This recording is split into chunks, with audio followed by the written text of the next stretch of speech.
प्यारे भाइयों एवं बहनों, मित्रों, मैं परम वंदनीय माता जी के श्रीमुख से सुनी एक छोटी सी बात से अपनी बात प्रारंभ करना चाहूँगा। बात 1994 की है। माता जी ने जब अपनी पार्थिव देह छोड़ी तो उससे कुछ 7-8 दिन पूर्व उनने बातचीत करना बंद कर दिया था। तो उन्हीं दिनों से पूर्व की एक रात की बात है, जब मैं वंदनीय माता जी के समीप था।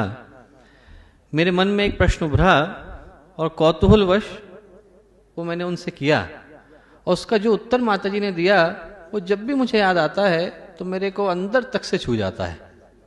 और वही प्रश्नोत्तर का क्रम मैं आज सबसे पहले आप लोगों के सम्मुख रखना चाहूँगा। मैंने माता जी से पूछा कि माता जी, ये जो परम पूज्य गुरुदेव का युग निर्माण का संकल्प है, इसमें लाखों लोगों की भागीदारी है।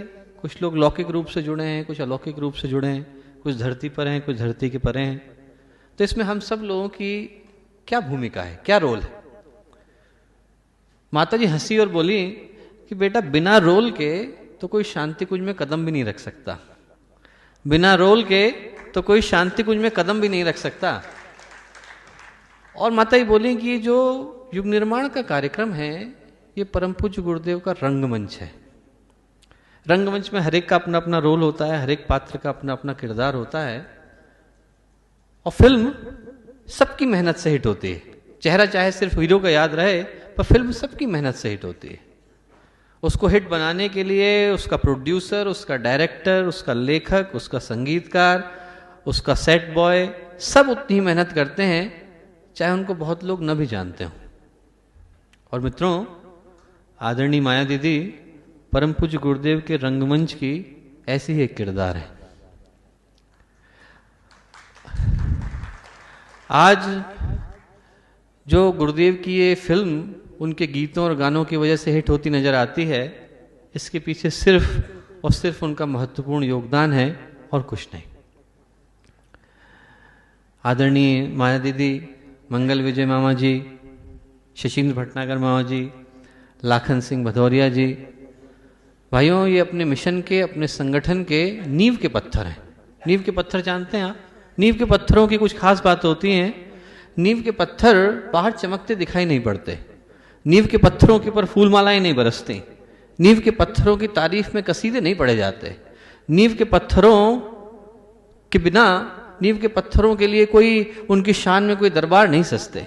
पर इमारतें उनके बगैर खड़ी भी नहीं होती, किले उनके बगैर फतेह भी नहीं होते, और सफलता की कोई कहानी उनके बिना शुरू भी नहीं होती। आज यदि आपको इमारत ऊंची उठानी हो तो नींव उतनी ही गहरी खोदनी पड़ती है। इमारत ऊंची उठानी हो तो नींव उतनी ही गहरी खोदनी पड़ती है। और आज अपने मिशन की, अपने संगठन की, अपने आंदोलन की इमारत इन सफलता की ऊंचाइयों को, इन बुलंदियों को छूती नजर आती है, तो उसके पीछे माया दीदी जैसे एक नहीं, अनेक समर्पित कार्यकर्ताओं के त्याग की, बलिदान की, श्रद्धा की, समर्पण की और विश्वास की कहानियां छिपी पड़ी। और उसके लिए हम लोग, ये मिशन के संचालक, शांति कुंज का हर कार्यकर्ता, इस परिवार का हर सदस्य, उनका तहे दिल से ऋणी है, तहे दिल से ऋणी। मैं यहाँ पर कोई भाषण देने नहीं आया, कोई उद्बोधन देने या व्याख्यान देने नहीं आया।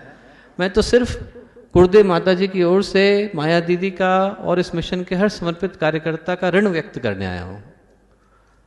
ये एक ऐसा ऋण है जिसे युगों युगों तक और जन्म जन्मांतरों तक चुकाया नहीं जा सकता, कभी नहीं चुकाया जा सकता। इस मिशन को उनके हाथों का, उनके कंधों का सहारा तब मिला जब इसने अभी चलना ही सीखा था। बच्चे को देखते हैं आप, उसके कदमों में तो अभी जान ही आई थी। और तब ऐसे में माया दीदी के गीतों ने, उनके गानों ने, औरों के हित जो जीता है, औरों के हित जो मरता है, उसका हर आंसू रामायण, प्रत्येक कर्म ही गीता है।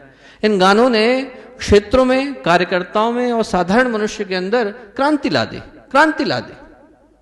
आज भी वो गाने बजते हैं तो हमारे अस्तित्व को अंदर से झकझोर करके चले जाते हैं। शब्दों के अंदर इतनी ताकत, शब्दों के अंदर इतनी सामर्थ्य, शब्दों के अंदर इतना प्यार, शब्दों के अंदर इतना अपनापन, शब्दों के अंदर इतनी धिक्कार और शब्दों के अंदर इतनी झंकार और कहीं देखने को नहीं मिलती। कविता के अंदर सौंदर्य और माधुर्य तो कहीं भी आ जाता है, पर माया दीदी के कलम से कविता रामायण बनकर के फूटी। उपनिषद बनकर के फूटी, वेद बनकर के फूटी, श्रुतियां बनकर के फूटी, स्मृतियां बनकर के फूटी, तपस्या बनकर के फूटी, तितीक्षा बनकर के फूटी, त्याग बनकर के फूटी, बलिदान बनकर के फूटी, श्रद्धा बनकर के फूटी और विश्वास बनकर के फूटी। क्यों? क्योंकि उनका जीवन एक समर्पित व्यक्ति का जीवन था। उनका जीवन उस मीरा का जीवन था जिसकी कविताओं पर कृष्ण के हस्ताक्षर थे। उनका जीवन उस बांसुरी का जीवन था जो जब भगवान से मिली तो उसके पोल से जो बोल निकले वो महाकाव्य बन गए, कालजयी कृतियां बन गए।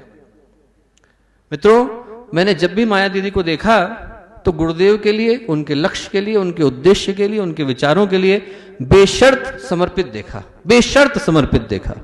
उनकी आंखों में गुरुदेव से मिलने का उत्साह देखा और उनकी आंखों में गुरुदेव से दूर जाने का दुख देखा। उनके गीतों में गुरुदेव के सपनों को पूरा करने की ललक देखी और उनके गीतों में उसको पूरा न कर पाने की टीस भी देखी। उनके गीतों में नवयुग का स्वागत अभिवादन देखा तो उनके गीतों में श्रद्धांजलि का बिछोह भी देखा। मित्रों, ये कहानी, ये शाम सिर्फ माया दीदी की कहानी नहीं है। ये कहानी इस मिशन के हर समर्पित कार्यकर्ता, हर नींव के पत्थर, हाउस बिल्डिंग ब्लॉक की है, जिनके चेहरे मंचों पर दिखाई नहीं पड़ते, जिनकी तस्वीरें अखबारों में नहीं छपती, पर उनके बिना अपना परिवार अधूरा है, बेकार है और अपाहिज है। आज अपना परिवार इतने आन बान और शान के साथ खड़ा है तो इसके पीछे ऐसे अनेक अनेक समर्पित कार्यकर्ताओं के श्रद्धा की, समर्पण की कहानियां सुनहरे अक्षरों में छिपी पड़ी हैं, लिखी पड़ी हैं। मैं आपको एक बात बताऊं कि आज से 20-1 साल पहले जब इंटरनेट और फैक्स का प्रचलन नहीं था तब शांति कुंज में हजारों चिट्ठियां प्रतिदिन आया करती थी। और एक ऐसी चिट्ठी जो मेरे जेहन में अंदर तक छपी पड़ी है वो मैं आप लोगों के साथ शेयर करना चाहूँगा।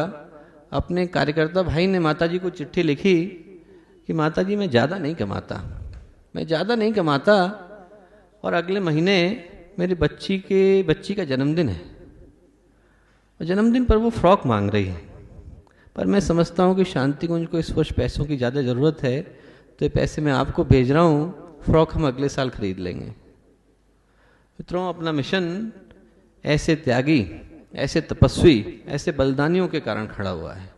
ये हमें कभी भूलना नहीं चाहिए कि मिशन उन लोगों के त्याग, उन लोगों के समर्पण, उन लोगों के विश्वास के कारण खड़ा हुआ है।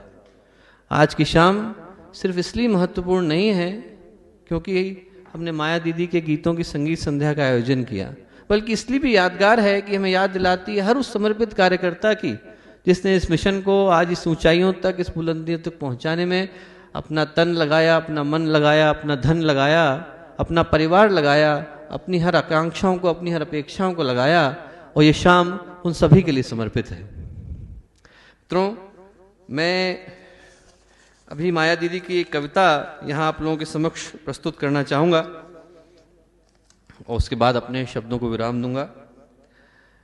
कविता लंबी है तो सिर्फ कुछ जो उसके चुनिंदे मुक्तक हैं वो मैं आप लोगों के साथ शेयर करना चाहूँगा। यह है आराध्य का निर्देश। दे रहा हूं मैं सतत आलोक तुमको, तुम जगत में आवरण तमके हटाओ। दे रहा हूं मैं सतत आलोक तुमको, तुम जगत में आवरण तमके हटाओ। देव संस्कृति दिग्विजय अभियान है यह, उस प्रभु का कर्महित आह्वान है यह। चित्र की आकृति बनाकर दे गया हूं, रंग तुम अपने बुद्धि बल से लगाओ। तुम जगत के आवरण तमके हटाओ। रास्ते में थकन न चेहरे पर शिकन हो, रास्ते में थकन न चेहरे पर शिकन हो। दिग्विजय विश्वास से भरपूर मन हो और फिर भी पड़े ऊर्जा की जरूरत, तो मिशन के प्रेरणामय गीत गाओ। तुम जगत में आवरण तमके हटाओ। अंश मेरे और मानस पुत्र हो तुम, नव्य युग निर्माण रत सर्वत्र हो तुम। मूल चिंतन को मेरा साहित्य देगा, तुम इसे हर व्यक्ति को जाकर पढ़ाओ। तुम जगत में आवरण तमके हटाओ। मित्रों, जैसा कि गुरुदेव कहा करते थे कि अच्छा लेखक वो नहीं जिसको पढ़ करके कि आप सो जाएं, बल्कि अच्छा लेखक वो है जो आपके अंदर इतनी आग भर दे कि आपको रातों को नींद ना आए।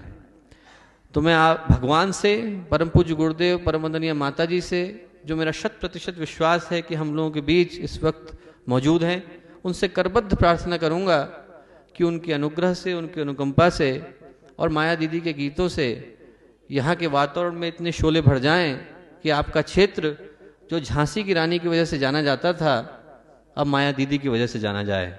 धन्यवाद।